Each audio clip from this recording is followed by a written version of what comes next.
welcome everyone. And we'll start off, Director Mercy will lead us in the pledge to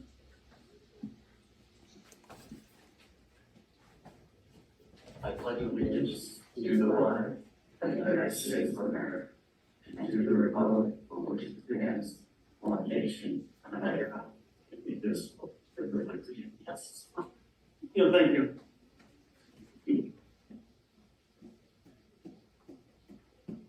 Now, Madam Secretary, if you could have a roll call. Thank you, Mr. President. Division 7, Gary Van Dam. Here. Division 6, Audrey Miller. Division 5, Robert Paris. Division 2, Keith Dias. Here. Division 1, Drew Mercy. Here. Division 3, Frank Donato. Here. Division 4, George Lane. Here. Assistant General Manager Thompson. Here. General Counsel Markman. Here. And Holly Hughes present. Thank you. That brings us down to a voluntary public roll call. We always like to hear from those that may be listening in, that are attending in person. And do we have any listening in? We'd like to hear from you. Good evening, White Fence 3, Jack Cephas. Hey, Jack, welcome. Thank you. John, you could say the mutual group. Hey, John, welcome. Okay, anyone else? Okay, item number 5, public comments, period open to the public.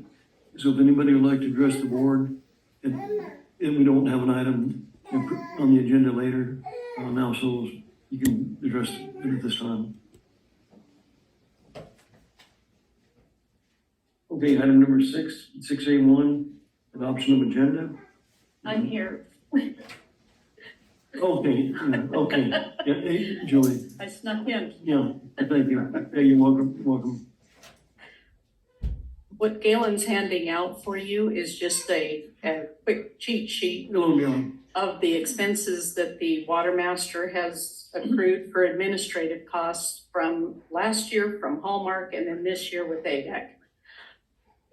We would like to see Avek continue in the administrative position, not only because of the money, though, yes, it's a critical thing for somebody like Galen and I, and Gary. But you can't beat the efficiency. Avek knows this judgment inside out. They've been here since the beginning, walked through the whole thing with us. So it's our hopes that you guys can continue in that role. There's a couple of interviews that are coming up with Provost and Pritchard, and then also with RGS, who we interviewed with last time and they didn't get the position, but they're back again. One of the fees is going to be like $236,000 a year, and the other is $225,000. It's just out of sight when we look at what Avek has charged us for 7 months at $78,000. They're at the halfway. They charged us half what Hallmark did for a light period of time, and we get along. We have no issues with Avek. We can talk to them. We can work it out. There has been no animosity this entire 7 months. We have a good relationship. So it's our hope that you guys will reconsider and take us back and stay on. Yeah, thank you, Julie. Thank you. George, this is John Yuga said, yeah, I would support Julie's suggestion. Okay, we're happy to hear that, John. Hey, Neil, do you have any comments? For a whole year, they were the exact opposite of Avek in dealing with them. And these two that are applying for the job now are, I think, Hallmark 2.0. They're just going to be, we're going to go down the same road and have the same headaches. And Rob can point out those, we had many problems on the advisory committee with the administrator. Thank you. In the board can comment, but my comment, decisions far from being made. So that'll certainly be looked at. And it's important what we're hearing from you and Julie and anybody else that's interested. So, You know what we'd like? We'd like Avek to volunteer to do it. I mean, we're paying the full load now. Before you weren't charging the full load, but now you are. And it's still a reasonable and a fair price. And I'd like to see Avek approach the water master and say, we'd like to throw our name in there and do it. it's certainly being looked at, so. Okay. And John, thank you for addressing the board. Is there any comments on the board regarding this matter? Yeah, I had one comment. Both these firms are from out of the area, correct? Julie? Yes. Okay, so it's not any local representation? Okay, One of them is all virtual. And then one would be willing, to have some kind of presence. right. So we'd be looking at travel time expenses and a lot of other Yes. issues. Okay, thank you. Okay, it is management, Matt or Peter, Matt, are you on the line? He's out of town, attending the trial. Peter, do you have any comments? Yeah, I'm comfortable to speak on this, President Lane. I spoke with Matt earlier today, and we're both in concurrence that Avek is committed to the process we're going through right now to look honestly with an open mind at a third-party administrator. And so we would encourage the board to continue with the process and see where it goes. And that's staff's perspective at this point. Okay, thank you. As far as the AVAC, board, I don't think anybody's has a firm decision on it at this point. Correct me if I'm wrong, but it's certainly gonna be looked at and we're a ways away from making a recommendation. Can I make a comment? We really appreciate the input on that as well. And we'll go with, most likely we'll go with staff. And we see that moves along. But we'll be talking about this later. Right, correct. Thank you, Avery. The next item, item number six, May I ask Mr. President, may I ask a question? Yes, you have. Has this been discussed, officially by the advisory committee? And this was their request? Or have they officially taken a position?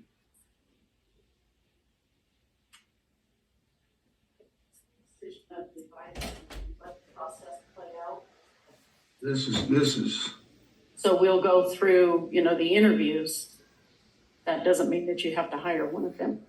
Sure. So, yeah, the advisory board, I would say probably the majority is leaning definitely towards AVEC.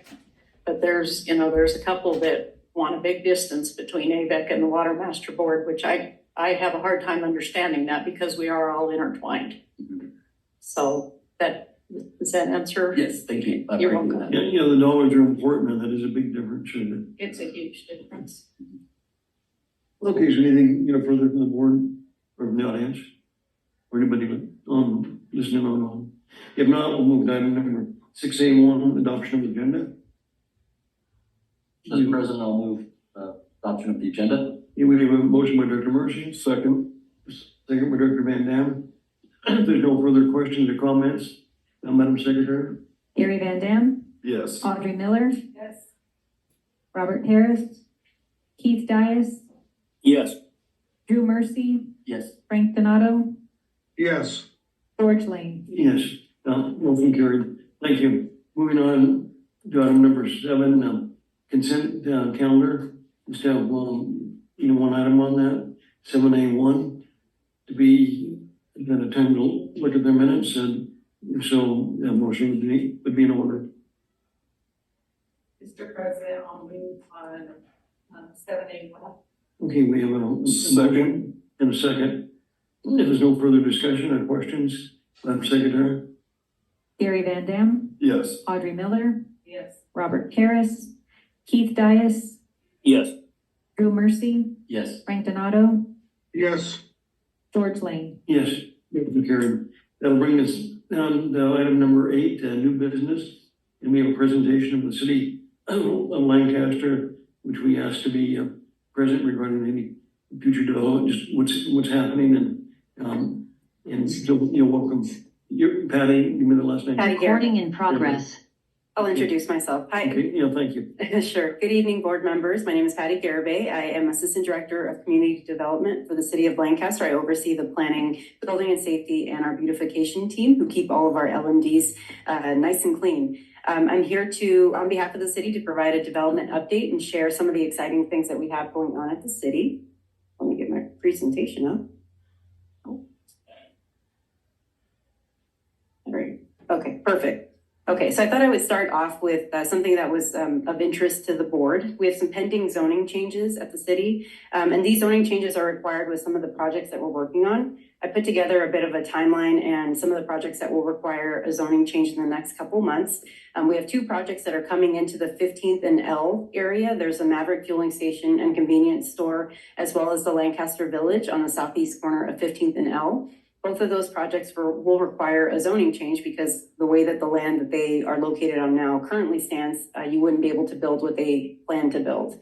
So that project will move forward first to our planning commission for a review. And if the planning commission moves it forward, then the city council would consider a zone change in November or later on in this year. The next Question. Absolutely. Are the developers still having to mail out with Yes. so many fees? Because I know that Maverick station is Yes. like real close to residential. Also, if that's a truck stop, is it a truck stop? No, it's not a truck stop. If it was a truck stop, I'd say, don't put it there. Right. No, but as part of our planning commission, that's actually something that we're working on now. We do send out mailers. The neighbors in the area are very aware of the projects. We've actually had we had a meeting with a few of the folks in the area today. We've had several meetings. There will be more. There'll be lots of opportunities for residents in the area to come out and talk to the planning commission first. If the planning commission moves the project forward for council approval, then again, when the council considers the projects. And does that entail paving part of 15th Street? There could be different conditions that are designed. I'm not 100% certain on that. Yeah, of course. In December of 2024, we're looking at the Parkway Village specific plan. That's going to require a zoning change, and I'll give a little bit of an update later on in my presentation. We have an industrial project on the northwest corner of Avenue M and Division, which will require a zoning change. And then we also have the West Side annexation. So in the 20 years that I've been at the city, this is the first time we've considered annexations. We actually have 2 that are moving forward right now. And so that there's obviously a lot of different steps that need to be taken for those projects. But the West Side annexation would require a zoning change. And if it moves forward, would move forward for council approval in August of next year. All right. 20th name was that, you said it was east or west? I'm sorry, which one? 20th, the West Side annexation, or? The annexation. The annexation, the West Side annexation, it's on the west side. It's between Avenue B and Avenue H and Sierra Highway to 30th Street West. It's a pretty significant. I have a question on that Maverick. So I read in the Sure. paper it was supposed to be 20 diesel fueling stations. Is that correct? I believe we're still working on the logistics of it, but Is that supposed to be on 2.5 acres or it's a pretty large project. 2.5? I don't remember the exact size, but it's a pretty large project. Okay. Yeah. Yeah, I've got a house on L4 and 15th. Oh, okay. So I'm your So you're neighbor. curious, yeah? So Well, you have like. I just don't want all the trucks going down L4 and Right, no, I believe it's a traditional gas station, but obviously there, like I said, there'll be plenty of opportunities for residents such as yourself to come out and provide commentary on the project. All right, moving on to permit activities. I think it's always helpful to share permit activity for the city to kind of see, and this is a lot smaller than I thought it would be, but I'll share some highlights. So I pulled up 3 different years for the city's permit activity. I highlighted a couple things that I thought were interesting. On average, the city has about 4,000 permits issued per year. This year, we're actually tracking a little bit higher. We've already exceeded that 4,000 mark, and we continue. Obviously, we have a couple months left in the year. A few permit highlights, these are the things that I added an arrow to. Residential solar permits continue to be the most issued permit at the city. Residents in Lancaster are taking advantage of the, beautiful sun that we have here in Lancaster and getting their solar and taking advantage of that, of the different programs that we offer. Going back, we have ADU permits, which have doubled between 2022 and 23. ADUs, accessory dwelling units, they're becoming quite common because it provides people with an opportunity to add more density in their home. In the Antelope Valley in particular, we have larger lot sizes, which allows you to build more on them. So that's one of the reasons that we're seeing a lot more ADUs. The second thing is obviously there's an opportunity to create a living space for extended family, to create revenue potentially. And so we're seeing an increase in that. New residential development generally is increasing as well. We've seen a double in those numbers from one year to the next, and I'll talk a little bit more about housing in general later on in the presentation. The last highlight I wanted to share is we have a new permit category in 2024. It's called the auto issued permit. The state legislature enacted SB 379, and basically they require cities to have a permitting system that, basically a self-permitting system. So you can go online to the city's website, you can self-permit for your residential solar permit. It's a $25 cost to do that. I think at the city of Lancaster, we didn't really have issues with solar permits. We're pretty expeditious in getting those out. But, the state really wants to encourage people to use that renewable energy. And so they required us to enact the system. We've partnered with a company named Symbium to make that happen for our residents. Okay, moving on to projects. So the Lancaster Health District is one that we've been talking about for some time now.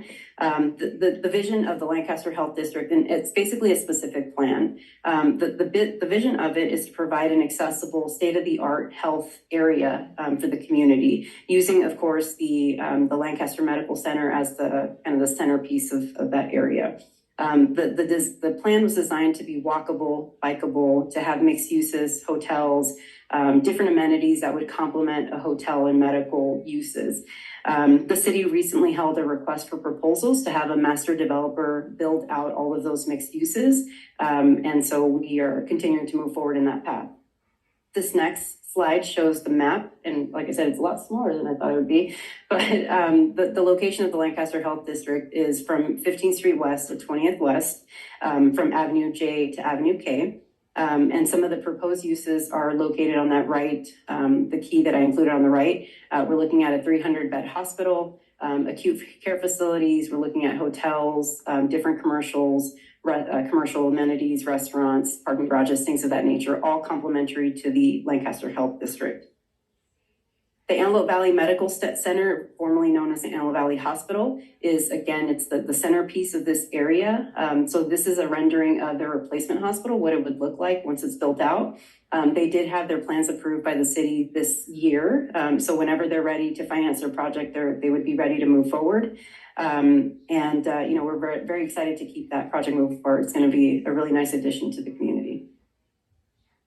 There was a behavioral health facility that was recently approved in the Lancaster Health District. It's actually just west of the Women's Pavilion. And the purpose of that behavioral health facility is to provide inpatient and outpatient services.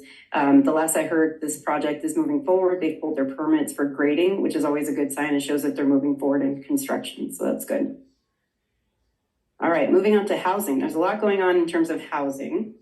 So this map shows you the number of units that we have currently in review and construction. This is just housing. And let me give you a little detail. So the green areas indicate housing projects that have been approved. Pink indicates areas that are currently under review. Orange projects are inactive or partially constructed, and the yellow projects are under construction. So as you can see, there's a lot of housing projects going on right now at the city. And it was great because the state is requiring a lot more housing for residents, and this gives us additional opportunities to provide those facilities for residents.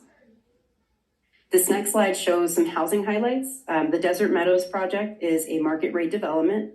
It was approved by the Planning Commission late last year. They're making some really, really good progress. I actually just drove by it on my way here.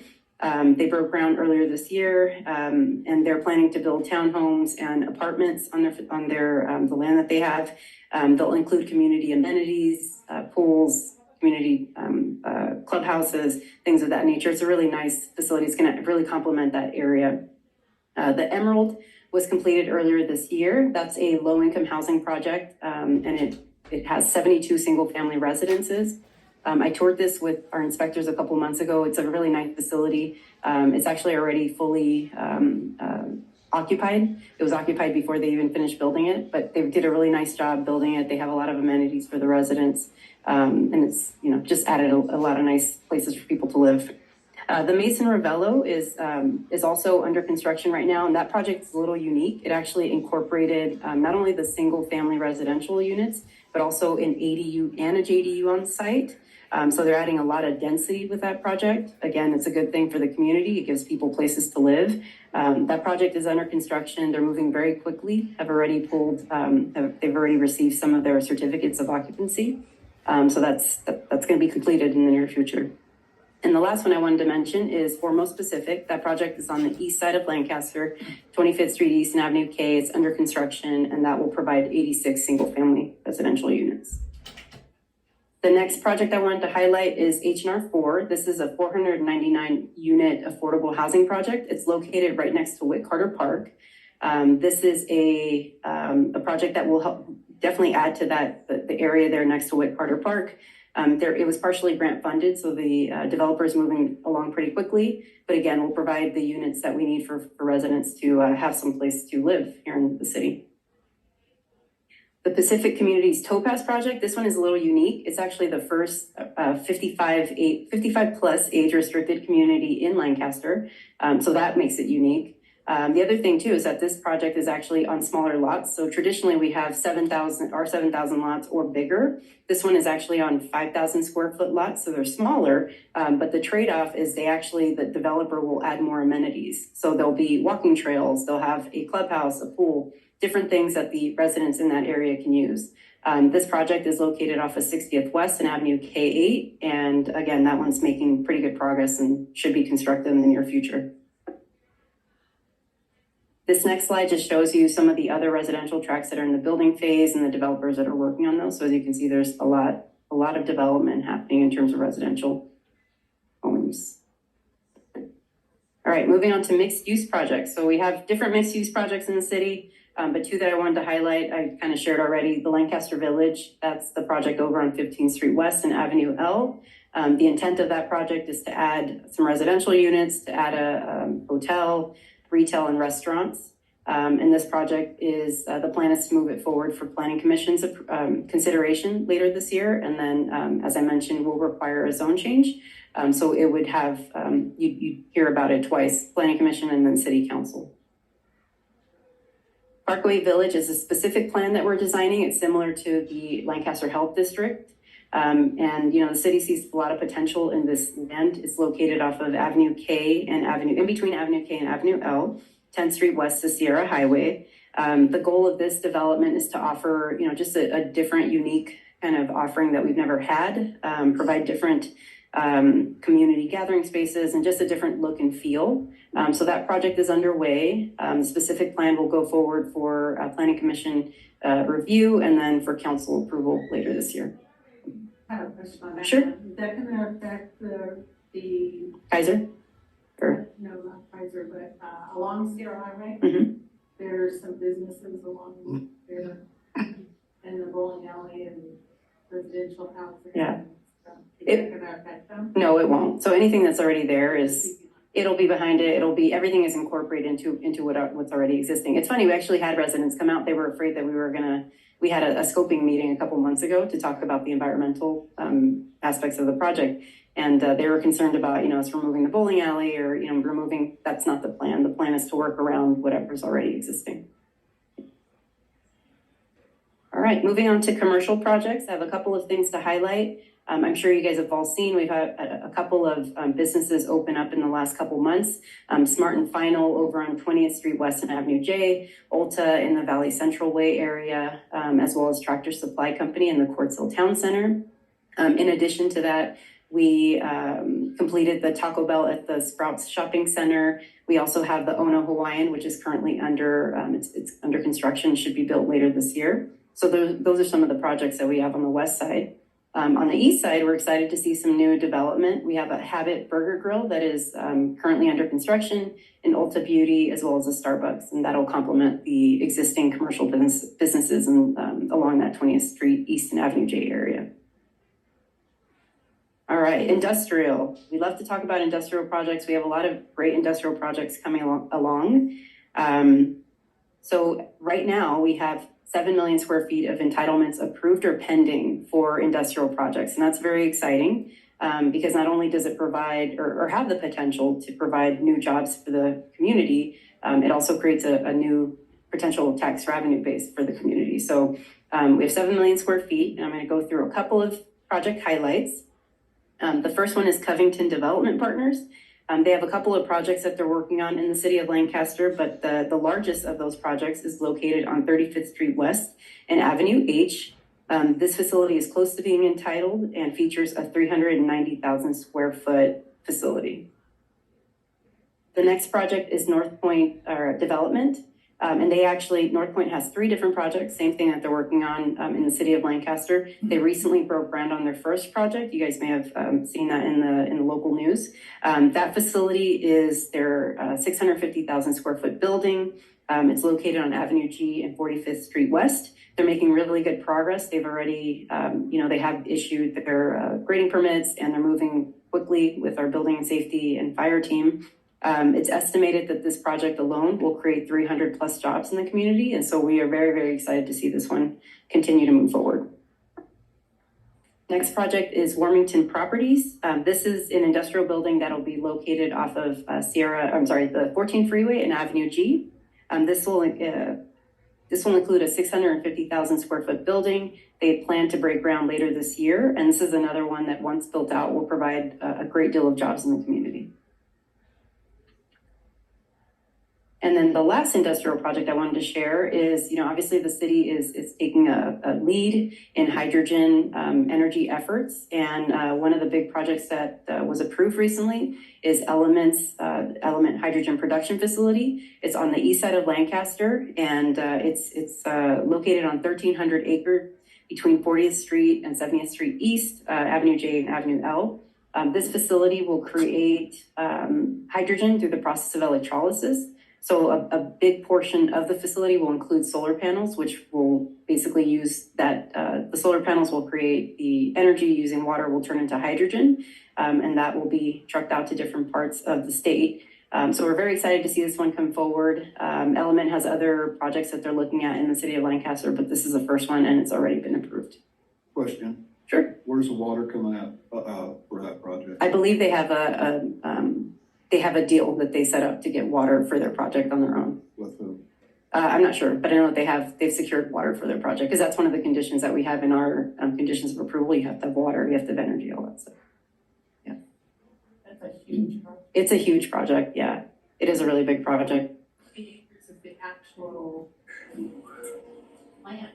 It's 1,300 acres. I think most of it is. I would say probably 60% of it is solar. And the rest of it is just the plant and all the, I guess, auxiliary things. Can projects like this stand on their own financially, or do they rely upon grants? No, I think these projects rely on their own. I'm sure there's a lot of grants that the state is offering right now because hydrogen, the state's really trying to push. So there may be some interest in getting grants, but I think it's fully funded privately. So this is a private, it's nothing to do with Lancaster. No, it has nothing to do with Lancaster Energy. This is a private developer. They went through the entitlement process with the city and moved forward. Is Element also involved with Palmdale? Not that I'm aware of. They may be though, I'm not sure. It's a different company. There have been a few different hydrogen companies that we've worked with. This is like I said, this is the biggest project, but I wouldn't be surprised, right? I mean, one of the unique things about the Antelope Valley is there is still land to do big projects like this. So I'm sure they may be in talks to do something similar. This is Director Donato. I have a question. I know Orange County has been. I'm sorry. Are you okay with it? Yeah. Okay, Frank. I have a question, yeah. I know Orange County's been a pilot program for the last couple of years on hydrogen stations where they can refuel their cars. Is this facility gonna offer, refueling for hydrogen cars? No, I believe the intent of the facility is just to actually create the hydrogen. Okay, so it's actually the okay, and then It's a manufacturer. if the gas station, if the stations decide to put them in, then they can buy this hydrogen from this plant? Correct. Okay, that's good. Did you have a question? Okay, thank you. Sure. I don't know if you're gonna talk about this in your presentation, but I was sort of interested in if you're gonna be changing zoning in certain areas in the east side of I like. can't hear Audrey. I need to speak into my microphone. I was just interested if they are changing I can't zoning hear her. for some of these types of projects. Yeah, and there's nothing in the queue right now. The only zoning changes that we're looking at right now are the ones that we talked about earlier, and those are all on the west side. So it's the 15th and L projects, it's the west side annexation, and then also the Parkway Village project. So all on the west side. Project. Right. Audrey, I believe that they did a zone change Yeah. on the east side. The east side overlay, right? Over, correct? Right. Yeah, so. Is that on the website now? There should be information. I can also provide information. I'd be happy to. I had a question, Mhm. talked about the affordable housing. In 1970s, 1980s, there was a lot of community meetings, but the community, wanted in the way of housing. And it's changed, just tremendously. And Director Donato, he was, part of those meetings also. But we met with some law enforcement people with the city, and this directly has an effect on crime in the valley. We met with them the last couple of weeks. Do you have any comments on the affordable housing and the high density? How that's going to affect the city as far as law enforcement and crime? Right now, they said they had thousands and thousands and thousands of calls a year. We had a friend that had a vehicle stolen about 6 weeks ago, and they wait 6 hours to get a police car to do a report. So I guess the question is, do you see a nexus between what's being planned in public safety? I don't know if I'd be the right person to answer that question because my background is more, the planning and the development side. I'm sure you know what's going on in the city. Yeah, I think, obviously we have a new hybrid police format. So we have our sheriff department, we also have our hybrid police department, and they're keeping an eye on everything that's going on. I don't know if there's a direct correlation. I've never done the research or studied that.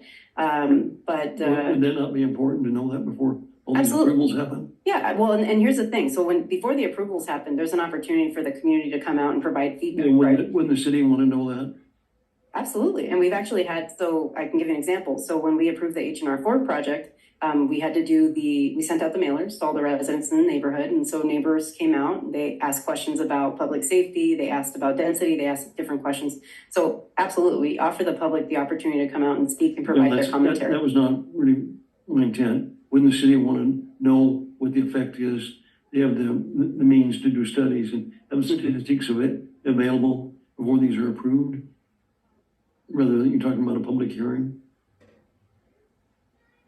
I guess I'm not understanding your question. Would the city not want to know what the effect of these high density projects have on the safety of the residents of the Antelope Valley before they approve them? Sure. I think we look at all those things. That's part of our approvals. We look at the public safety and all the different issues. How is it looked at? It looks fine. Obviously, if the projects are approved, then we believe that they're. Is there reports, statistical reports? Are there reports? Where could we go to get a report of, like, one of the projects that was put in West Lancaster Right. was near a custom development. Right. Obviously, lower income project. I know we're mandated to put them all together everywhere. But would the police station have some stats on crime? I think, yes, absolutely. Yes, we have a sheriff's department. We have our local police station now. So I think if there's ever a question about police stats or anything particular to developments and any issues that they're causing, they would be the first person to reach out to. Does the city have information? Do they before they approve these projects? Do they get that, do they try to ascertain that information from the sheriff's department, law enforcement? We don't specifically reach out to the What- sheriff's department to get information because the project hasn't been built, so we wouldn't be able to, But projects like it have been built. I'm sorry? But projects like it have been built. Yes, Any of the high-density projects. yes. But we don't talk to the sheriff department or to the police department to Well, get approvals for, it's a. I'm not asking that. Shouldn't the city not be aware of the high-density projects? That's so different than what the community wanted in the 1970s and 80s. And you seem like the city would want to know the improvement of these high-density projects, you know, what effect it's going to have on the community as far as law enforcement. You don't know, so let's move on. Yeah, I guess I'm just not the right person to ask the question, but, Obviously. Okay, thank you. thank you. The sheriff's department, police department have statistics. Yeah, absolutely. I have statistics for everything and they. Yeah, but those statistics are incorrect because half of the call-ins, well, half of them aren't reported today because they don't come out and write the report. That's true. So That's true. if half of these stolen property issues aren't reported, how do you get the true number? Yeah, when we figure that one out, we'll all be happy. So just the last slide I have here is just, if you're ever interested in anything related to the planning department or building and safety team, we offer a lot of different reports and maps, proposed projects maps, things that are available to the public. This QR code will link you directly to the city's website and you can get all that information at any time. That's it. Yeah, thank you much for the report. Of course, I have my a pleasure. Question. Sure. On that, on L and 15th Street, Mhm. across from Mavericks, is a 330 unit complex. Mhm. What do you know about that? The project is moving forward for planning commission's approval. So that's gonna be right next to this Mavericks, or just on the other side? It's on the other side. Okay, Yeah, but again, the project hasn't moved forward, so there's an opportunity for the public and all of you to come out and ask any questions about it specifically. I'm not the planner on the project, so I don't have all the details, but right. I can get you in touch with the right person. I can give you all the details, the locations, the exact, what they're proposing, the number of units, all of that information. It just seems to I me have a like quick- it's supposed to be pretty busy right there between that 10th Street with that new corner going in right Right. there with Racing Cane Raising Cane's, Quick Whack, coming in there. Mhm. Yeah, and then you got 15th Street on both sides. right? So, okay. Yeah, but I'd be happy to put you in contact. This is Is there anybody- Donato. Director I have a Donato. question. Yeah, this is Director Donato. I also was told those units are gonna be approved for, low income. Nothing's been approved yet, so if we want to get additional information, I'd be happy to get that. Okay. You let us know about that, please. Absolutely, I'd be happy to. Maybe just our general manager. Absolutely. Thank you. Do you have any other questions, directors, or anybody from the audience, or anybody listening in? George, I have a question. Hey, John. Is that, zoning, is that from the freeway all the way to 20th Street West? The zone change? There is a couple of proposed zone changes. It's L and 15. I know that, but does it go all the way west to Shamshian's over there on 20th and 20th and L? Yes, it would go from 20th to, yes, it would go all the way out, yes. Thank you, ma'am. Okay, Okay, thank you much for my coming. pleasure. Of course. Thank you. Good report, Glenn. I think Audrey, you asked for that? That was good. Yeah, very nice. You're right, that was good. Wanted to know a little bit more. Okay, we're gonna move on to, the Finance Committee. And Director Donato, we have 3 items on that. Yeah, thank you, Mr. Chairman. Let's start with 8B1.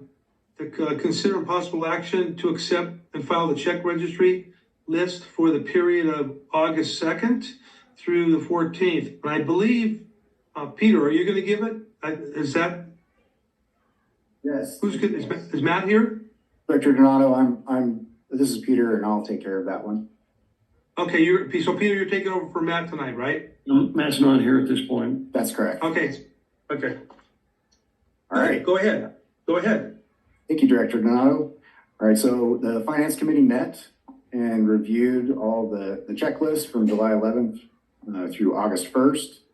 It was fully reviewed. Some items of interest that were discussed in further detail at the meeting were the monthly charges from DWR, security, man security at West Side Water Bank and East Side Water Bank, our AVEX portion of the audit charges for DWR's statement of charges, and some septic removal over at the West Side Water Bank Operations Center.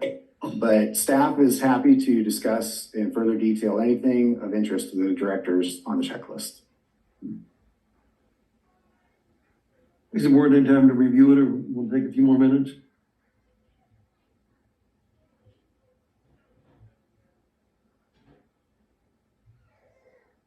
If there's no, questions, on that motion would be. Okay, I'll make a motion, we accept, 8B1. Yeah, we have a motion by Director Donato, Second. a second by Director Van Dam. If there's no further questions or comments, Madam Secretary? Gary Van Dam, Yes. Audrey Miller, Yes. Keith Dias, Yes. Drew Mercy, Yes. Frank Donato, Yes. George Lane. Yes, motion carried. Brings us down to 8B2, and this is, consider impossible action to accept and file the treasurer's report for the month ending July 31st. And our finance manager, Teresa Hayes, will give that report. Thank you, Director Donato. Good evening, directors. This is the treasurer's report for July. And the average yield to maturity for the total portfolio for July was 4.722%, which was up 0.034% from the prior month. The average days to maturity for the total portfolio was 244 days, or approximately 8 months. And total cash and investments at July 31st was $132.9 million, which was down $6.6 million from the prior month, which was due to that large July payment for the capital component in the DWR fixed charge. And I'd be happy to answer any questions. Is there any questions from the board? As usual, Teresa, you have a very concise report, it's easy to follow. Thank you. If there's no further questions or comments, the board order would be in order. Okay, I'll move on board order 8B2, that we approve the treasurer's report.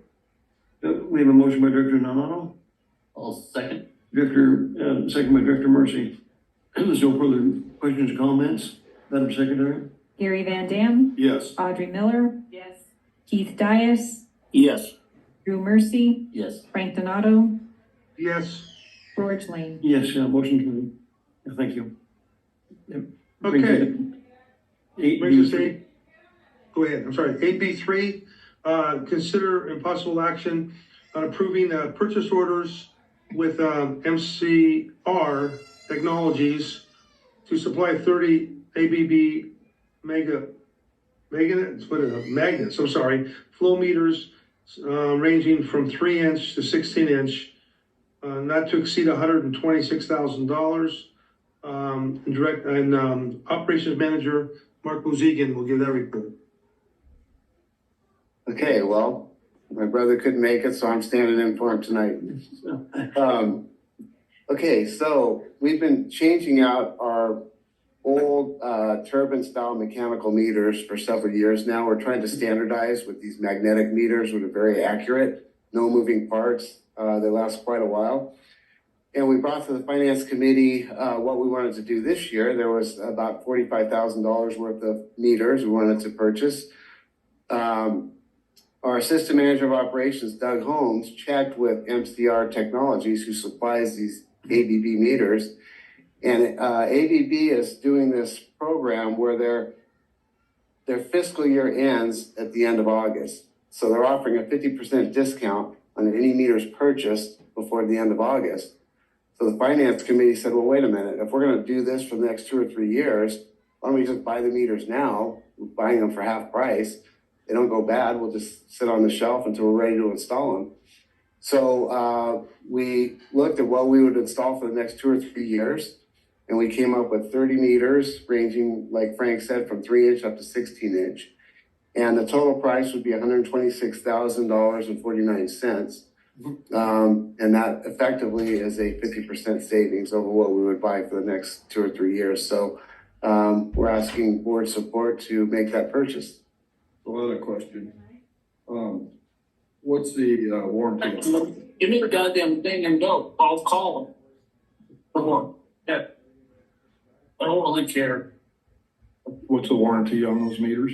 Okay, so typically it's a year warranty for, you know, for any type of electronic problems or there's no mechanical, but it's a year for any problems we have with them.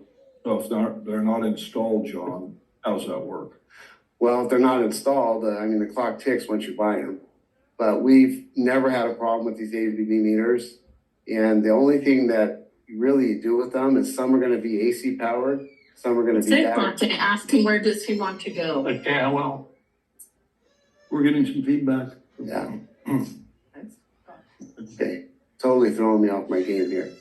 So, anyway, the battery powered ones, batteries typically last a year. And if the battery goes dead, the totalizer locks in. We don't lose the totalizer. We just replace the battery.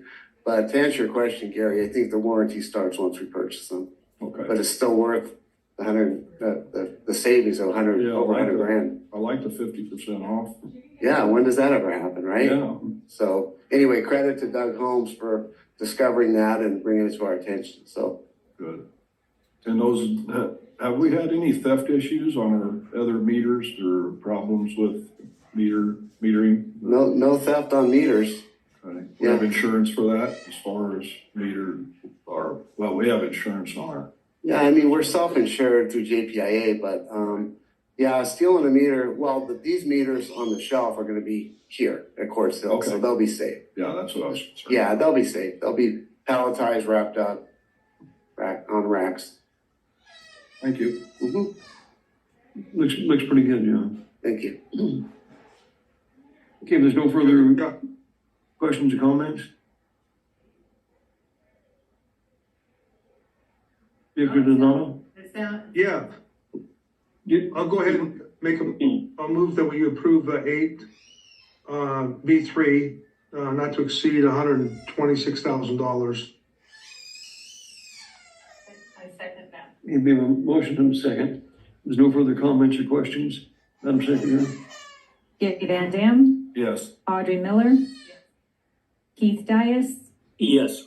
Drew Mercy, Yes. Frank Donato, Yes, George Lane. Yes. Motion carried. Thank you. Yeah, thank you much. Thanks, John. That'll bring us on to item number C, Watermaster Committee. And Director Paris is not on, so we have Frank Donato, Audrey Miller. Does either one of you carry this, or should we turn it over to Peter? okay, well, we're gonna have to give it to Peter. I don't think Matt's in there, so. All right, so I'm gonna actually delegate to Angel Fitzpatrick. She's prepared to walk us through the agenda for the Watermaster today. Welcome, Angel.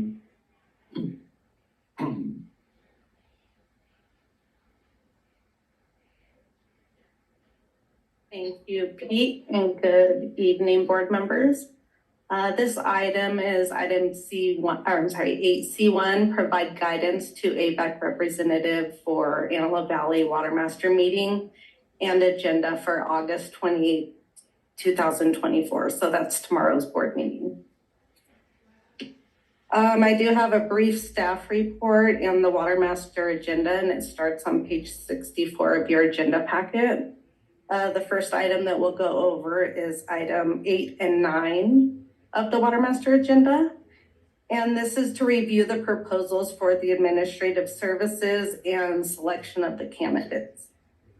A request for a proposal to provide professional administrative services for the Antelope Valley Watermaster was issued on July 24th, and those proposals were due August 14th. We did receive 2 proposals, one from Provost and Pritchard and the other from RGS. And as you see on your screen, we have a little cost summary. Provost and we did ask for transition cost as well as 2024 cost and 2025 cost. Provost and Pritchard transition cost was $12,000. Their 2024 cost was about $236,000. 2025 cost was about $236,000 as well. RGS, they included their transition cost in their 2024 cost for a total of $232,540, and then their 2025 cost was $218,000. The advisory committee recommended that both candidates be interviewed and thought they were both qualified for the position. And Avek staff does agree, and we also recommend that we select both candidates to move on to interviews in September. If you guys agree with that, then that's what we'll direct Rob to do tomorrow. Yeah, any questions? Question. Yeah. Is Rob attending? Holly, Rob is attending tomorrow? I believe so. I think so. I think so. I haven't heard any different. Okay. Make sure that you talk to her. Okay. I can text him too. Yeah, good evening. This is Nat. I'm listening in. So I just spoke with Rob earlier today, and he did confirm that he plans to attend the meeting tomorrow. Great. Okay, Thank there you. you go. I had a question. When do we have to have the new administrative staff in place? I don't think we have that timeline now. I think just right now, the steps we're working through is tomorrow, the Water Master Board is going to review the proposals that were submitted. And then from those proposals, they'll choose who's going to be interviewed at the September meeting. And once those interviews take place, the Water Master Board should choose one of those candidates to move forward with to work out a cost or negotiate a scope of work and fee. Okay, but there wasn't a date set for their, No. Right, Pete? There you go. I think there's a soft target that they would be ready in January 2025, but it's a soft target. So if things slip or move faster, both are acceptable. So just for understanding, this goes to the water master tomorrow. The staff recommendation is to go ahead and interview. Once they're done with interviews, they will decide whether or not they choose one or the other. Yeah, so tomorrow's just to review the proposals. The proposals are in the Water Master agenda packet. The board should review those and decide if the candidate should move on to an interview in September. At the September meeting, after the interviews, Water Master Board can either select one or not both firms, just one firm to move forward with to negotiate fee. If they choose. If they choose to. If they don't choose to, we fall back to. Yeah, I haven't thought that far. I don't know what happens if they choose not to. But in the process, it still requires a 5-0 vote. Yes, that is correct. Who they Choose. Mm-hmm. Yes. which I believe at that time, if we give Rob direction, then he would have to vote from AVAC's direction, correct? It does require a unanimous vote. So it's the process will be taking place. Correct. So are you guys good with us also AVAC recommending that both candidates move forward to the interviews? I think the board is. Okay, thank you. Is there any rejection? I'm good with that. Okay, sounds good. The next item is item 14 of the Water Master agenda. The Water Master Board directed staff to revise the transfer form to identify the year of the transfer water being transferred. Here on the screen, you can see in the red the revisions that staff made. These revisions allow the transfer to specify the year or opt to choose just the oldest water available. For this item, the advisory committee also agreed with the revision to the form, and AVEC staff also recommends approving these revisions. So basically, they would be taking their oldest water and transferring that, so we don't get into a storage agreement, because we go into a storage agreement after 10 years, correct? So this form would allow the transferor to specify the year of transfer water. So transfer or carryover water keeps its age. So if you had available 2018 or 2016 water and you wanted to specify one or the other, you would be able to do so. Or if you really didn't care, you could just put oldest water first. Why would that make a difference to not take the oldest? Well, wouldn't you want to take your oldest water to keep it out of a storage agreement? Being that that's going to be a cost to that water holder? And for some that may be, but there might be others. There might be a business deal where they might want to sell a younger water, a younger water. So even though you have 2016 carryover water available, you may want to just sell your 2018. And when it's transferred to the next, it still keeps its age. So regardless of the age of the, if you transfer 2018 water, it's going to stay 2018 water. Did they get that resolved on the carryover water as far as it going away with Judge or with our attorney? Craig, I think that was just in the beginning talks of carryover water. I don't think that there's any actual plan of carryover water going away. I think that was just in the beginning discussion of carryover water. Yeah, I don't know where that came from, because anybody who has carryover is reduced pumping, right, which is the goal for the valley, and then to penalize them for having carryover water, yeah, would be a major mistake.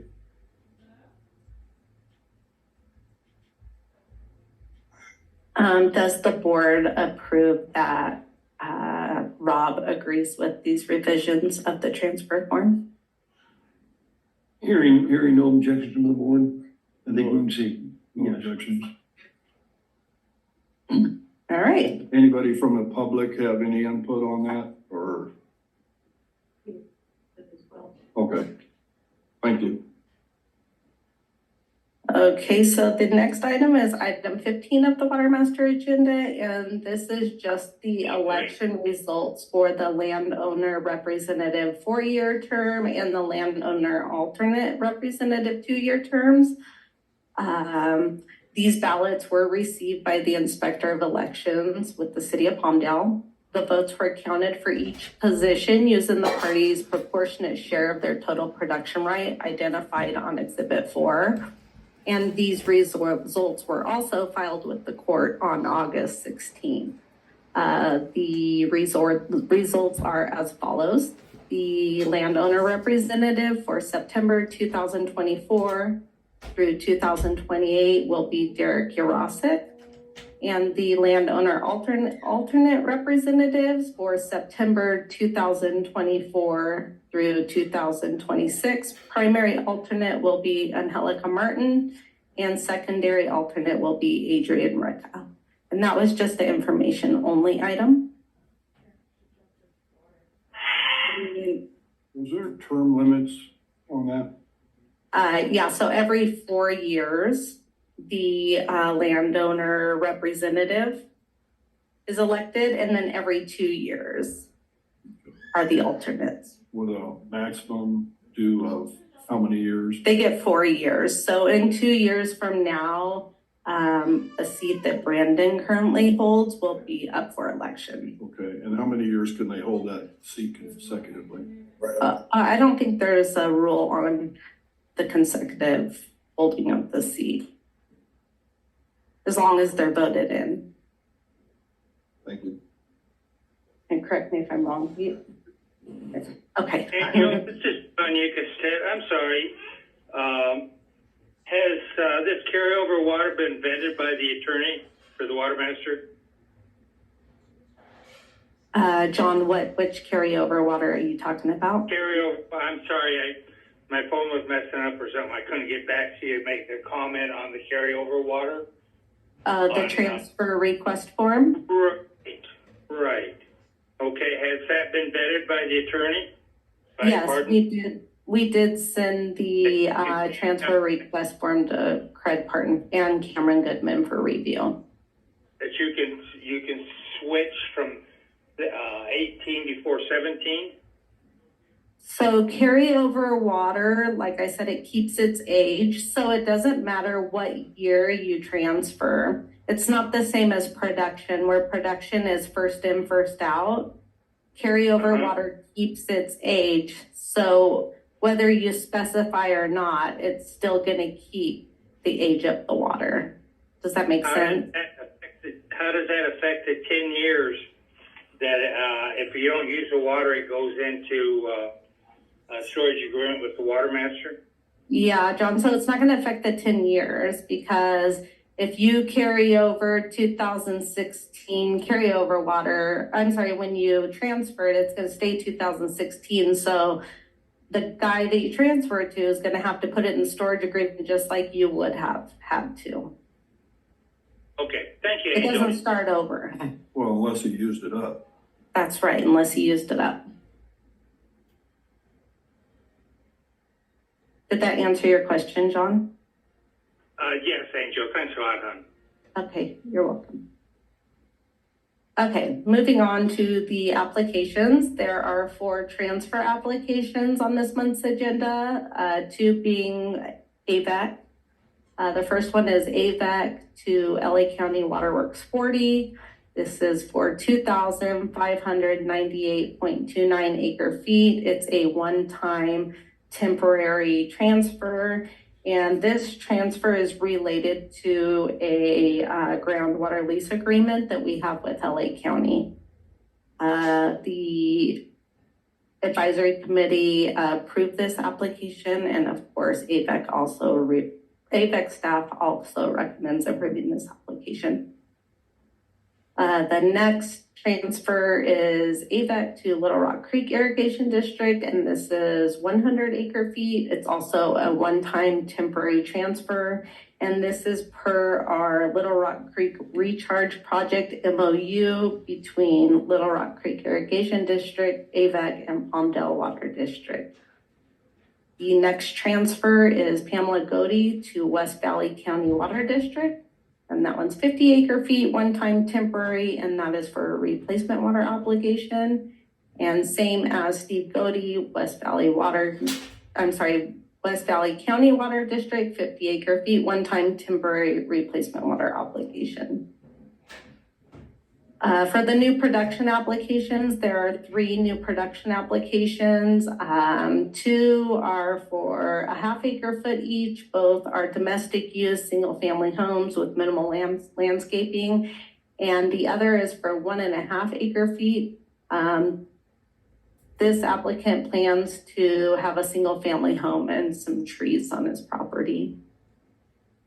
And last but not least, we have 1 non-production well application, and this is for a monitoring well. The applicant is Copart, and Copart is requesting to replace a monitoring well that belongs to LA County Sanitation District 20. The well is located on their property and will be impacted by their project development.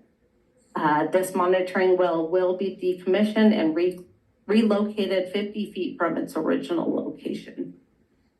Any questions on any of the applications? That new production applications, are those gonna be new wells, all these small wells? Yes. So all of these new producers will be new wells. And just as a reminder, they are required to meter their wells and pay for all water that they pump. Are they not allowed, by the judgment, are they not allowed so much production? So anything after the judgment, we consider new production. So if there was an existing well at the time of the judgment, they would be considered a small pumper. And small pumpers are allowed to pump up to 3 acre feet of water without paying a replacement water assessment. But anything after the judgment is new production, and they are required to pay for all water that they pump. Okay, thank you. You're welcome. Okay, is there any further, good report, is there any further questions or comments? Thank you. Okay, thank you. Thank you. That'll bring us down to Water Projects Committee, and Director Miller is chairman of that committee. I believe I am directing that to Peter. Hey, and actually, yeah, Justin's going to intro this one. All right, yeah, I guess so. Good evening, President Lane, members of the board. The Water Projects Committee met back on July 19th to discuss rehabilitation work needed to be done on our Leona Valley tank. And the committee had some good comments and suggestions for staff to look at. So we spent the last about month or so looking at those and evaluating some options suggested by the Water Projects Committee. And our senior engineer, Joe Roberts, who I think you've all met before, has a good presentation for you today. We're just looking for authorization to put this package out to bid. No monetary commitment at this. I'll turn it over to Joe, and Joe will go through everything that he's worked on. So, Joe. Thank you, Justin. Good evening, directors. Like Justin mentioned, we're going to be talking about Leona Valley tank rehab. Just putting it out to bid. There's no financial impact associated with advertising or the public bidding process. A little background, the Leona Valley tank is 1 million gallons. It's a welded steel tank. It sits on top of Goaty Hill Road. It was originally built in 1977. And since that time, we haven't done any major work. We've never recoated it. And I actually don't believe we've ever drained it since. So the main reason for that is because it's difficult to take offline. There's no redundancy in that system. It's our only tank, and it's required to deliver water to those customers in that area. So why do we need to rehab it? Well, the existing coating is about 47 years old, and typical useful life is 25. We've inspected it in both 2017 and then again in 2023. For those inspections, since we couldn't dewater it, all we could do was what's called a hatch inspection, which you climb up to the roof, open the lid, and then check out what you can see from that point, basically down to the water level. From that, we saw some pretty heavy stress cracking in the old coal tar coating on the inside, along with some corrosion in the roof plates, which you can see in that top left photo. That's a seam where two of the steel plates were welded together. And there's a little bit of rust there. We also have some corrosion where the roof rafters and the roof plates come together, and the bolted connections, which are in the top right photo. And those bolted connections are what hold the roof and the sidewalls together. So moving on, we have some failures also on the exterior coating, which is just flaking and delaminations from the steel. And that coating on the outside contains heavy metals. So that would be of concern if it becomes too bad. What do you mean by the heavy metals? Lead and chromium. So what we can do, I'll touch on this a little bit later, but we don't have to actually remove it. We can just put a top coat over it to seal it all in. And then the access hatch and the ladders are also a bit corroded, so we'll replace those. And then there were a few operator safety concerns, just as things have changed since it was originally built. The first being photo on the bottom left. That's a view from the top deck looking down at the ladder. When you get to the top rung of that ladder, there's nowhere to put your hand because the deck extends all the way to that rung. So we're just cut that back a little bit and then make it a little bit safer. Bottom right photo is the trap door for the cage. It prevents unauthorized access up onto the tank. But that door is a little heavy and it's about 8 feet off the ground, so it's tough to get to without accidentally dropping it on your head or something. So we'll get that addressed as well. Scope of work for the tank would be to replace all of the inlet and outlet valves for that. we figured if they're original, we might as well do it while we got the tank dewatered. Then we'll come in, media blast the inside, get rid of all that old coal tar coating. And then at that time, we'll be able to do a full inspection of steel structure on all the tank components. We'll replace the ladder, access hatch, and vent screens.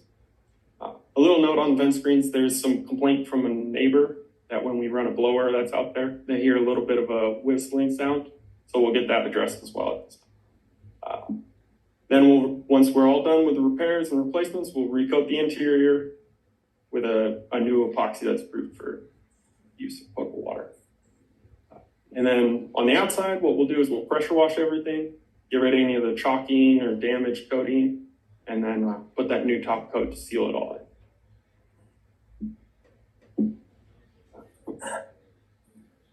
To date, what we've done, we've prepared plans and specs, so it's all ready to go out to be bid. The plans originally included a temporary storage tank, which would let us continue service to those customers while we have the main tank dewatered. The water, we discussed that with Water Projects Committee, and they had a few recommendations for us to look into. That being what we're calling options 1, 2, and 3.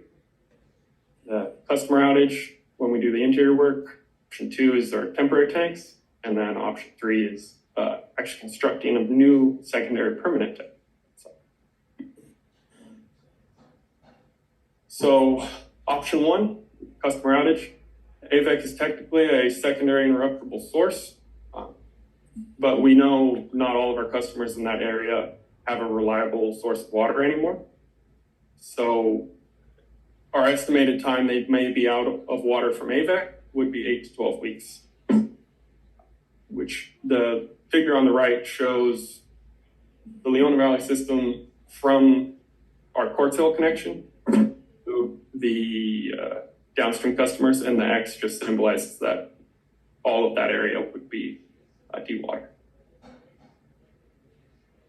Our option 2 is the temporary storage tanks, which we would be taking only the Leona Valley tank out of service, and we'd be constructing a 40,000 gallon temporary tank site at the main tank site. We'd use some level indicators in those temporary tanks to control the pumps upstream. And then our customers would be able to remain in service with just a little bit of an outage for a changeover. The tanks, we have the option of either purchasing them or having the contractor rent them on our behalf. We plan to include an optional bid item so that way we can evaluate the prices a little better when we get them. It was also discussed not using temporary tanks with Director Lane. So we looked into that. We talked to Cal Water, who's by far our largest customer in the area. They have some tanks at their pumping site on 90th Street, I believe it is. It would work. It would work great in a perfect world, but unfortunately, the way the tank operates is it sits at the top of the hill and acts like a giant cushion. So if we were to have a power failure and lose our Leona Valley pump station, we could see a pretty big surge in pressure in the line and cause some damage elsewhere. So at this time, we're not recommending that option. Do we not have generators for that purpose? We do, but it only takes a half a second for a surge, basic water hammer to develop. And in the time that it would take the automatic generator to kick on, we would have already caused an issue. Now, wouldn't those tanks be filled at Avek's convenience when they get slow? Would it be done? Manually? It would be done manually, but a power failure we can't control, or a valve closing too quickly by their operators. Now that's getting pretty remote. I mean, if you have an earthquake too, everything could be down. But you need to look at the cost approach and what's reasonable and how many power failures we had. But if the tank's low, you turn it on. That's like James people do in the world right there. You fill it up. Yeah, and that we discussed that with them. It's definitely possible. But you need to consider and see what the price would be, the difference. Sure. Yeah, which we did actually look at what the cost would be to include these temporary tanks. It's about 125,000, which we'll touch on a bit more. But the water district, they have their own tanks, isn't it? They do. And we could fill those up. We could. The 125 was us renting temporary tanks for ourselves versus not renting and But could, pumping into their tanks. why could we not pump into their tanks? So it is, we could do it. It's You- just you- the concern of surges. That's the big. You need to consider it. I mean, so many things could happen and that's so remote. And that's something that can be handled manually. You fill it up whenever it's down to a certain point, and that's it. That's the point. Do they have any kind of monitoring on their tanks? They do. They have level sensors that control the flow rate into their tank. When Or it is something electronic like that to know what's going on with the tank or not? I'm sure that actually I haven't asked them about that question, but we can look into it. Because the concern would be if there was some kind of failure, is that right? Some sort of failure, yeah. I mean, that can happen with the tank we have right now. Well, right now we have our existing tank, which acts as a giant cushion, so we're protected in case there is a failure. But if we take that off, then we lose that ability. Well, if I may, sorry to interrupt, Joe. Oh, you can- One thing to remember too, without having a storage tank, we could feasibly pump water to Cal Water as our tanks get low. We could do that. Every other customer on the feeder would run out of water. When those pumps aren't running, the pipes dewater. So when the pumps aren't running, all the rest of the customers from Avenue N all the way to the end of Lake Elizabeth Road would run out of water if we don't have We storage. need a temporary tank. We need it to keep everybody in water. We could deal with Cal Water, but we have other customers too. So that's just another thing that just has to be thought about. So John, we don't have any tanks around here that we could use that are stored rented tanks or We don't have the cost of a tank just sitting there after we're done with it. well, that's something that Joe is saying. We'll have bid options where we can rent a tank, buy a tank. We have nothing around right now that could store. You need at least 40,000 gallons to make this work. Right. So we don't have anything presently. But like Joe said, they'll look at option items. The board can decide, does it make more sense to rent a tank, to buy a tank and sell it in the future, something like that. Concern I had too with this tank, usually when our tanks go down, they're not near as big as your guys', but we usually replace them because the bottom just completely goes out. How's the bottom on this tank and is it on a concrete foundation or a rock? It's on a concrete foundation. Okay. But it's coal tar. They did this back in the 70s. They used coal tar. And as we can see, sorry, I'm stealing Joe's thunder here, but we can see a lot of that coal tar's falling off the side of the tank. And once that falls off, you have water against steel. So the rust process begins. It's probably been rusting for quite a while. So the thoughts of a new tank in there, the cost of a new tank compared to rebuilding this tank is out of the question. It's not so much the cost, it would be the time. The time it would take to build a new tank as opposed to rehabbing this one, probably be by a factor of about 10. So I just don't think we have that kind of time. Right. We need to do this project during the winter months when demand is at the lowest. And the other problem with that is the weather's cold. So they have to bring in heaters and do dehumidifiers when they coat the tank. So you only have, like Joe said, an 8 to 12 week window to get this work done. So this rebuilding of this tank would bring it back up to the status of what a new tank would be? Yeah, it would. They replace all the bad steel, beams, plates, and then they would coat it with a current NSF 61 coating that, like Joe said, should last for 20, 25 years. Yeah, so we'd be back at that, well, we got 47 years out of it, right? It was back in 77 it was installed, so. Yeah. Another 40, approximately. Okay. Back when we were in high school. Right. So, Thank you guys for your help. For the temporary tank leasing, Mhm. is that the recommended option while you're working on the permanent? Yeah, at this time, yeah, that's what we're leaning towards. And how much was that?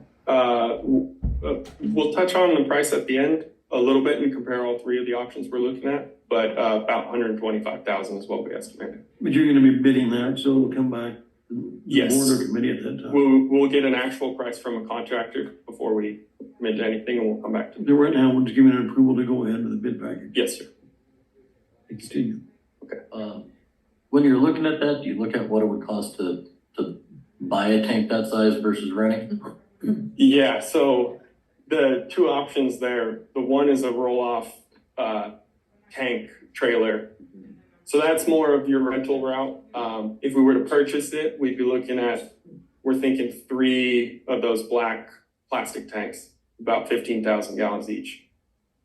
Contractor also has the option if they want to purchase the tanks instead of renting and then do it that way. But, Well, I just wonder if we consider maybe whether or not it's a good idea to buy something like that, have it on hand if we need it in the future too. And just depending on, weighing the cost of the rent versus purchase. yeah, that's something that we'll definitely look at. And we're going to get a price for those tanks as well. So the third option was something Director Dias actually mentioned to us was what would it take to install a second permanent tank so we never have to talk about this in the future. It's a great idea. We thought, a smaller tank would be good, something 250,000 gallons, about a quarter the size of what we have there. Benefits of that would be it would increase the resiliency of our system. We'd have some increased storage capacity, and it would give us some flexibility to run off one tank or the other, or even both if we wanted to. We'd be able to do a better job inspecting our tanks because we'd be able to dewater them, to take a look at the whole thing rather than just poking our head in the hatch. And it would improve our off-peak water quality by reducing retention time. Some of the drawbacks would be increased costs. It's another maintenance item we'd have to take care of. We'd have to buy some land to put this tank on. The environmental process can sometimes take a little bit, and it would further delay the rehab of our existing tank. So we came up with a conceptual. This is, Director Nolan, can I ask a question? Absolutely. Regarding, you said we have to look to buy some land. Where would the land be? Well, that photo on the left, if you can see it, it is the gray shaded area is property we currently own. And then we've identified a potential site that is just south of it, shown with the dots. It was a nice little bluff there that could be a good location for a tank. We would run. I just want to bring it up that that's a very heavy seismic area up in that area. So we have to do a complete geology to make sure we're not hitting any faults.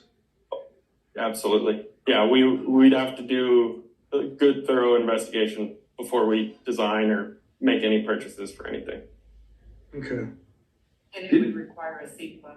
Yes, absolutely. Did you mention it would reduce retention time, be higher quality water? Yeah. If we were to run off of our 250,000 gallon, let's say, tank, the storage time would be less. Okay, I understand that. But if you put the two together, it would not be. Yeah, with the two together, it would not be. Right.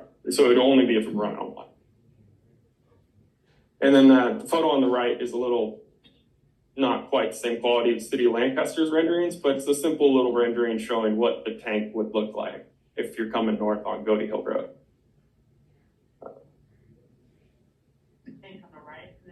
Yeah, the gray on the right hand side. It's really 5'5". Yeah, it's custom, could say. It wouldn't have to be lower. So Or you're going taller because of the size of the lot. Well, it's taller because the elevation difference between the two is about 25 feet. So because water balances itself out, we'd have to keep the top elevations the same.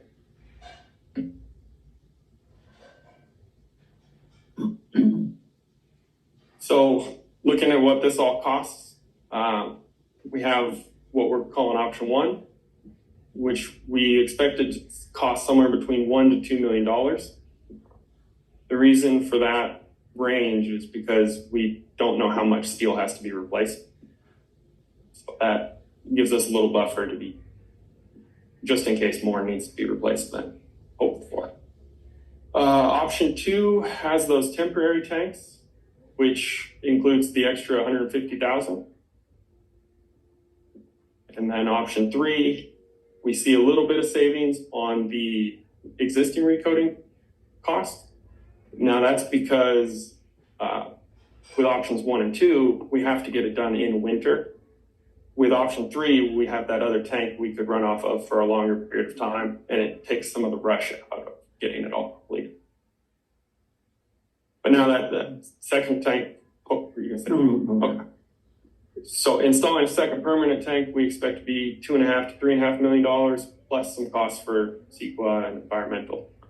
But right now, we're gonna bid all three of them, is that correct? Or how many are we gonna bid? We would just bid, we're recommending we bid option 2. We could include with option 2 with the cost to purchase as an optional bid item is our recommendation.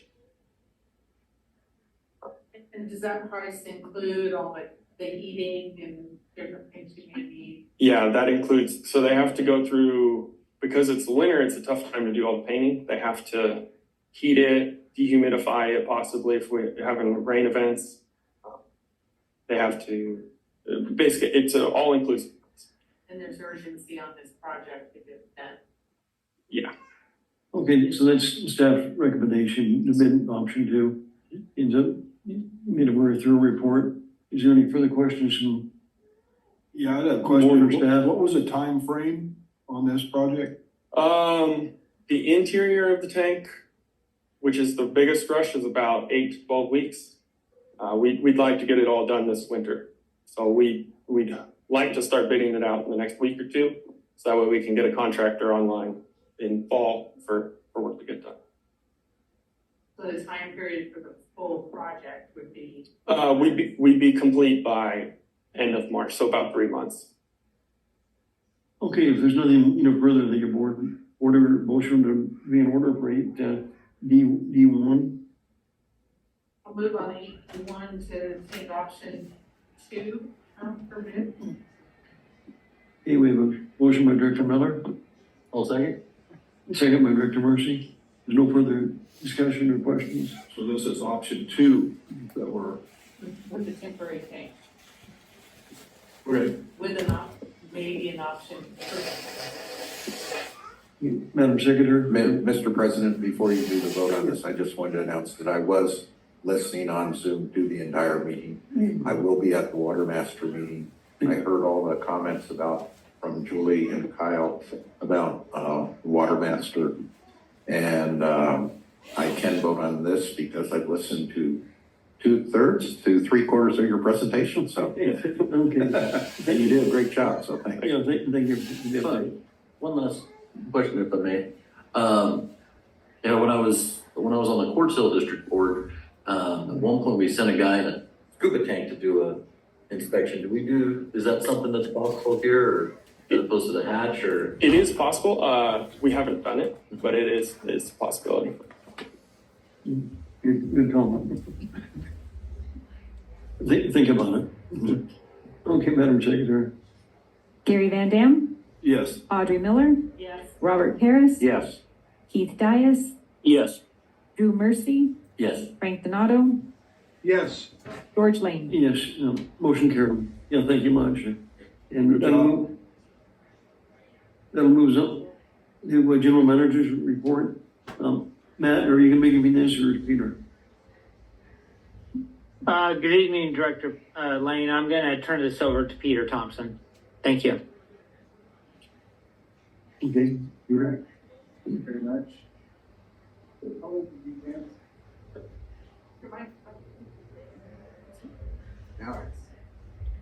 All right, so just a brief report tonight. I wanted to just go over the status of deliveries of water for Avek. Would like to draw your attention to the totals at the bottom of that top left block. So through July, we've delivered a little over 14,000 acre feet through all of the water treatment plants. And talking to staff, we look like we're on target to deliver the estimated close to 31,000 acre feet over the course of the year. What was it last year? I don't recall. Does, John, do you? I believe it was close to the 30,000. We're hanging pretty close to that same number. Matt, do you remember? Yeah, good evening. Yes, Pete's correct. That's very consistent to what it was in calendar year 2023. Okay, thank you. Yep. All right. And then the other one I'd like to draw your attention to is the bottom, groundwater recharge. So to date, Avek's delivered a little over 12,000 acre feet, and we are on target to hit that 24,600. And we anticipate slowing down and stopping operations of delivering water to Westside Water Bank in around October in order to preserve water in San Luis Reservoir for carryover to next year. And Met is actively banking at the High Desert Water Bank. And even though they've only got close to 9,000 acre feet in now, they do anticipate hitting their target of 43,000 acre feet by the end of the year. And just want to draw your attention to those. Happy to answer any questions you might have. All right, Holly, next slide. So just real briefly, we have a few items. One is in the past. So I guess today at 2:30, there was a City of Palmdale State of the City. And then tomorrow morning, we have AV Water Master Board meeting. And then tomorrow night, we have a special AV State Water Contractor Association meeting. And that meeting is because LA County Waterworks District 40 requested to have an audience with the association to talk about a grant that they want to move forward to help with the Culverts project.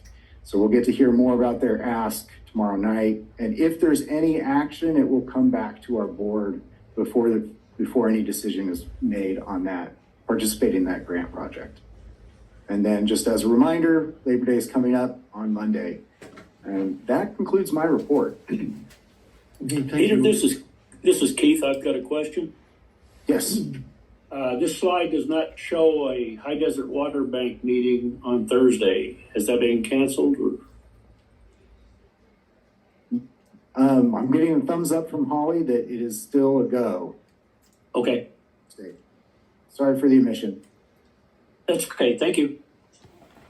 Okay, is there any other questions or comments from our board? We'll move on to item number 10, director's reports. Yeah, I have one report. I'm just trying to figure out with all this development and everything and these, which I'm not against development in the valley, but we took all the farmers' water away. And now we can do all these, developments is just, for me, it's kind of mind boggling because the farmers took a big hit on their water.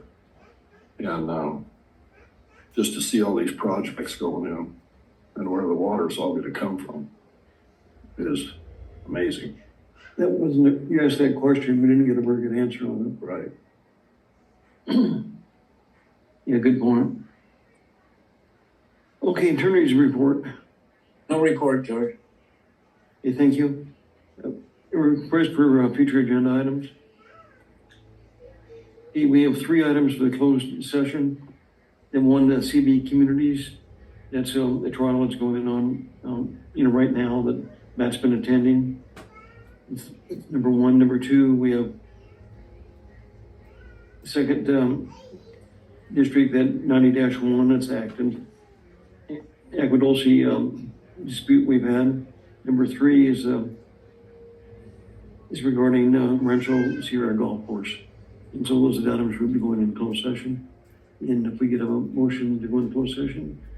I'll move to go into session. Mr. President, I'll second that motion. Okay, we have a motion and a second. If there's no further discussion, Madam Secretary.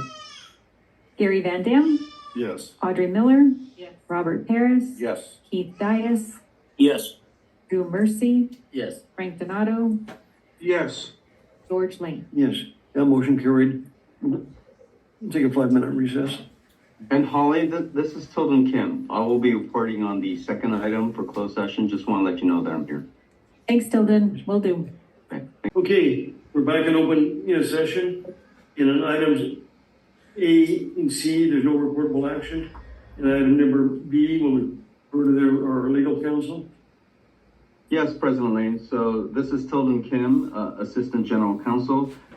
So there was a closed session of the Community Facilities District number 90-1 of the Antelope Valley East Kern Water Agency. And the board of that district approved a settlement with the Sandoval's in the amount of $70,000.